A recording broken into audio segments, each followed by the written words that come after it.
Bonjour à tous, c'est Chando, j'espère que vous allez bien. On se retrouve aujourd'hui pour une nouvelle vidéo. Avant de commencer, j'aimerais remercier toutes les personnes qui se sont récemment abonnées à la chaîne.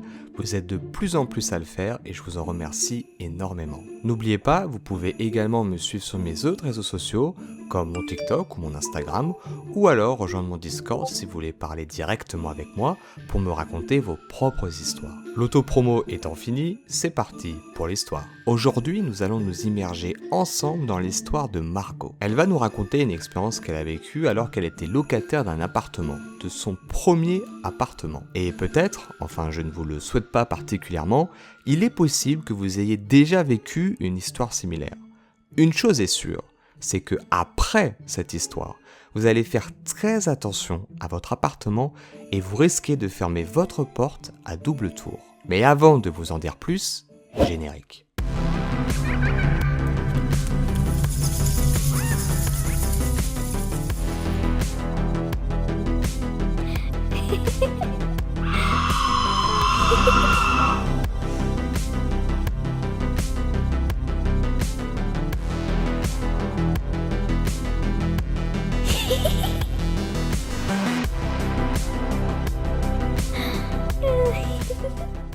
Margot, et pour ne pas changer, vous commencez à avoir l'habitude, est une jeune américaine de 18 ans. Elle vit et l'histoire se déroule aux États-Unis, et plus particulièrement en Floride. Avant même de commencer ses études à l'université, elle a toujours voulu vivre à Paradise Apartments.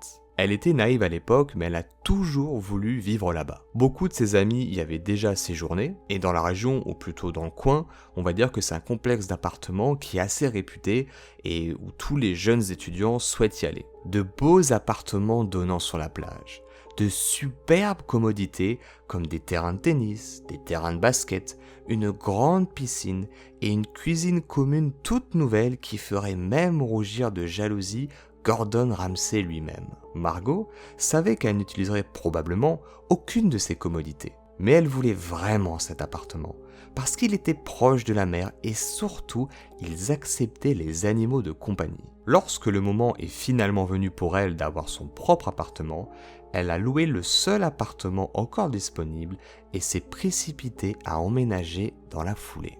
Malheureusement, elle réalisera par la suite que l'appartement n'était pas aussi parfait, pas aussi beau qu'elle l'espérait. Effectivement, malgré que le complexe semble, du moins en apparence, être très luxueux ou juste rénové ou juste moderne, il en est tout autre. C'est une ancienne demeure, c'est d'anciens bâtiments qui ont été tout récemment rénovés. Il y avait donc tous les problèmes typiques des vieux bâtiments. La plomberie, l'électricité, les murs fins, la saleté et les fenêtres sans double vitrage. À cause de la pandémie, comme beaucoup d'autres étudiants dans le monde, elle devait principalement faire ses cours en ligne. Mais elle avait une classe en présentiel 2 fois par semaine de 8h à 10h du matin. Elle précise dans son récit qu'elle a une personnalité plutôt casanière. Elle sortait rarement de son appartement pendant la semaine, elle le faisait uniquement pour des raisons bien précises. Comme faire ses courses alimentaires, voir des amis, faire du shopping ou pour se rendre à ses fameux cours en présentiel. Son appartement ressemblait un peu au triangle des Bermudes. Même si elle vivait seule, elle avait du mal avec un appartement faisant uniquement 50 mètres carrés. Oui, comme vous pouvez le constater, les Américains et les Français n'ont pas vraiment la même définition de petit appartement et grand appartement. Au début de l'histoire, Margot avait 2 chatons. Et elle leur reprochait régulièrement de faire disparaître des choses dans l'appartement. Au début, c'était anecdotique, voire parfois mignon, mais quelque chose d'étrange a commencé à se produire. Des choses disparaissaient chez elle, jour après jour, parfois de la nourriture et parfois des objets quelconques. Cela prenait une telle proportion que je pensais que j'étais devenue folle. Et je me disais que j'avais sûrement déjà dû manger le plat la veille, ou un autre jour, ou que cet objet n'avait jamais été là, ou bien que mon copain a dû le prendre, ou une amie, ou j'ai dû le donner à quelqu'un. Je commençais vraiment à devenir folle. Puis un jour, alors que je rentrais plutôt chez moi, à cause d'un de mes professeurs qui était absent, j'ai retrouvé ma boîte dans laquelle je range mes sous-vêtements, dehors, en plein milieu de ma chambre. À cette époque, je n'utilisais pas de commode pour mes affaires. J'étais étudiante, donc j'avais un petit budget.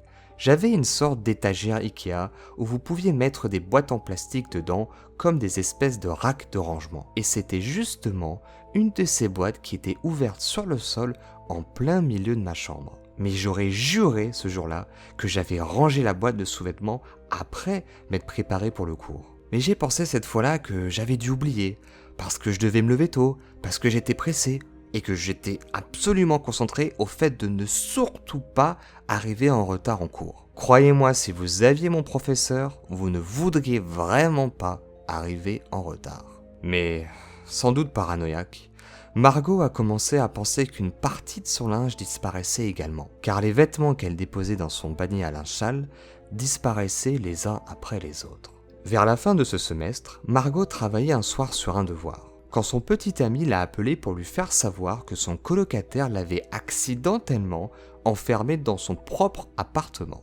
Elle avait encore une clé de chez eux, alors il lui a demandé gentiment si elle pouvait passer à l'appartement pour lui ouvrir la porte. Mais avant de partir, suite aux disparitions suspicieuses de ses affaires, elle a commencé à prendre certaines habitudes. Margot a commencé avant chaque départ de son logement à vérifier la place de chaque objet avant de partir.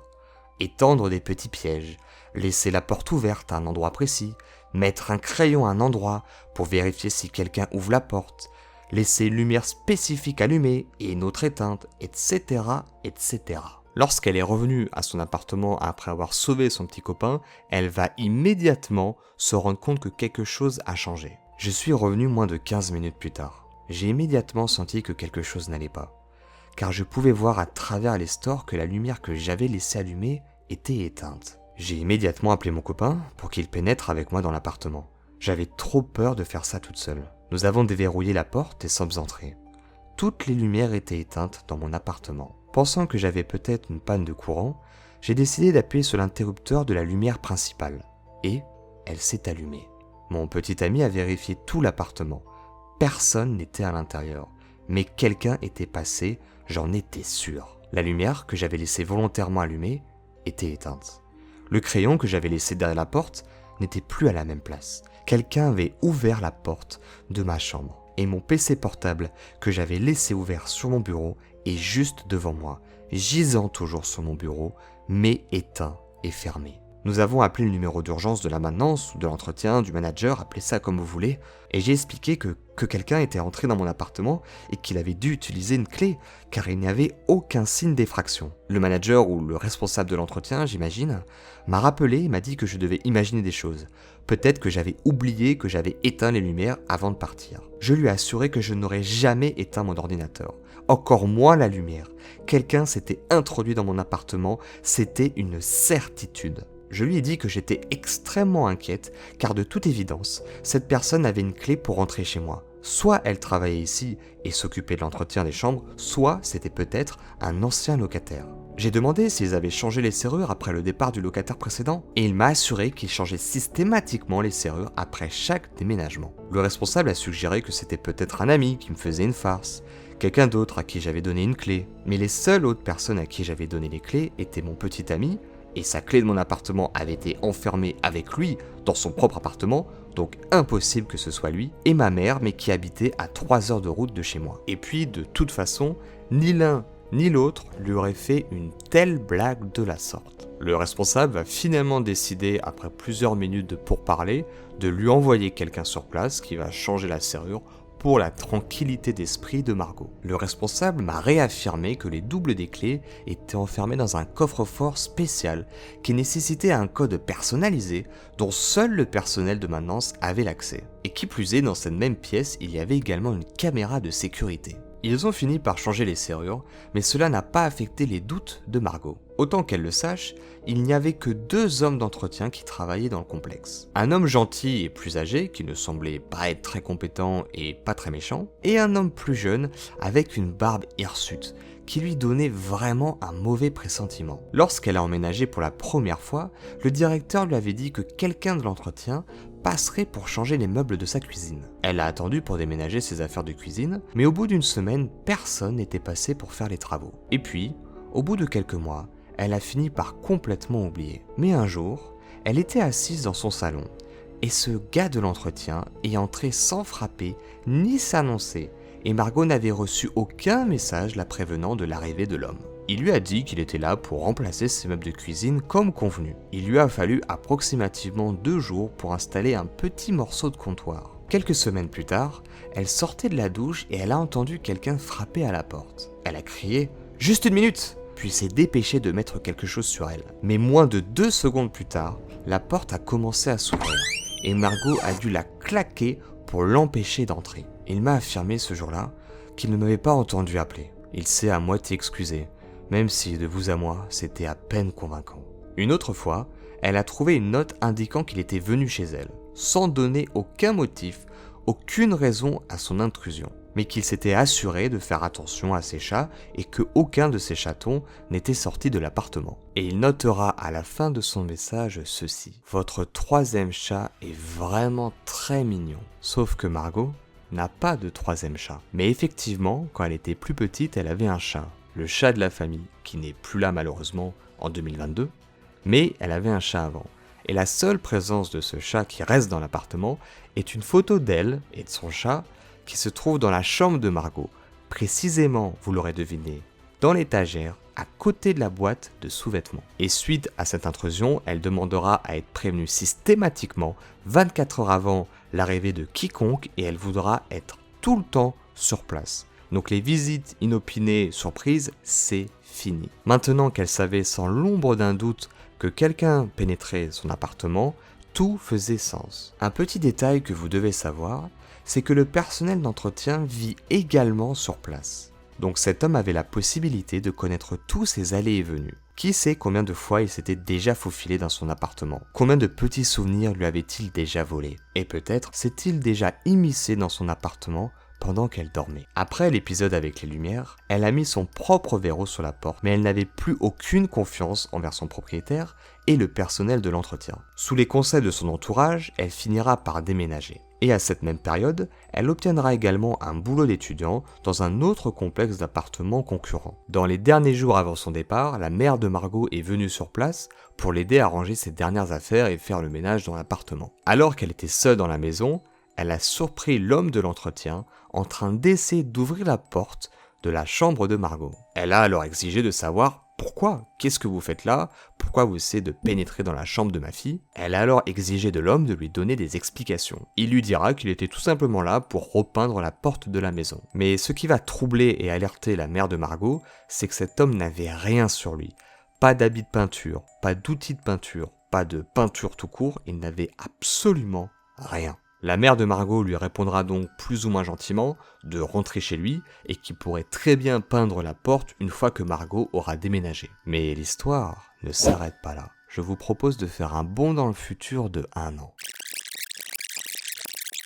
L'année qui suivra son déménagement, Margot va faire la rencontre d'un homme. Elle travaille toujours comme agent de location dans ce complexe concurrent au Paradise Hotel et sur son lieu de travail, elle va faire la rencontre d'un homme. Un jour, un homme s'est présenté à mon travail. Cet homme prétendait vouloir louer un appartement pour lui, mais posait des questions très techniques, comme par exemple, est-ce que c'est un endroit sûr ? Puis-je y vivre si j'ai un casier judiciaire? Dois-je donner une caution? Combien de mois de préavis? Soit cet homme était payé par mon employeur pour tester mes compétences, soit cet homme était également propriétaire d'un complexe d'appartements et était définitivement en train d'espionner la concurrence. Et ce qui était le plus étrange, et qui trahissait la véritable identité de l'individu, c'est qu'il portait une montre Rolex à sa main et avait une voiture de sport. Un look très étonnant pour quelqu'un qui souhaite louer un appartement destiné aux étudiants ou aux personnes à faible revenu. Pendant que je récitais mon discours commercial appris par cœur durant cette année, l'homme, lui, a demandé mon avis sur les autres complexes du coin et a mentionné spécifiquement le Paradise Hotel. Normalement, je vous assure, ce n'est pas dans ma personnalité de dénigrer les autres entreprises. Moi, je veux causer du tort à personne. Donc, je lui ai juste tout simplement dit que je n'étais probablement pas la meilleure personne pour répondre à cette question. Car j'étais probablement la seule personne à avoir donné une mauvaise critique à Paradise Hotel au cours de l'année écoulée. L'homme me demandera insistement de développer mon propos. Elle va alors lui raconter toute l'histoire et lui dire qu'elle soupçonne fortement l'homme de l'entretien. À ce moment-là, et sans grande surprise, je pense que vous l'avez vu venir à des kilomètres à la ronde, l'homme va dévoiler sa véritable identité et il n'est nul d'autre que le propriétaire, le grand big boss du Paradise Hotel. Il va s'excuser auprès de Margot pour l'expérience qu'elle a subie au Paradise. Et il va s'abandonner à une confidence. Il va lui préciser qu'il a reçu d'autres plaintes au cours de l'année écoulée. Comme quoi l'homme de l'entretien avait été pris en flagrant délit en train d'essayer d'entrer dans les chambres des filles vivant seules ou célibataires. Le propriétaire du Paradise précisera qu'il a fait le nécessaire pour que plus jamais cet homme ne travaille dans un complexe hôtelier. Et il a également viré le manager qui n'avait pas pris au sérieux les propos de Margot et de toutes les autres jeunes femmes durant cette année. Margot finira son histoire en précisant ceci. Au cours des années où elle a dû travailler en tant qu'agent de location, elle a appris beaucoup de choses. Les complexes hôteliers essayaient de faire un maximum d'économies. Donc, contrairement à ce que le manager lui avait dit, il ne changeait pas systématiquement les serrures à chaque changement de locataire. En plus de ça, les managers ne faisaient aucune recherche sur les antécédents criminels du personnel d'entretien. Et les clés des logements étaient également distribuées au bon gré, au bon vouloir, à tous les fournisseurs et à tout le personnel de l'entretien. Et il n'était pas rare que le personnel avait une clé permettant d'ouvrir toutes les portes. Le Avengers des clés quoi. Margot se félicite, ou du moins elle se rassure, que maintenant en Floride à partir de 2022, à cause de la loi MIA qui est rentrée en vigueur, les employeurs, les gérants de location, ont l'obligation de vérifier le casier judiciaire de tout leur personnel d'entretien. Pour ceux qui veulent en savoir plus sur l'affaire MIA, je vais vous mettre un lien en description, mais laissez-moi vous résumer rapidement cette histoire.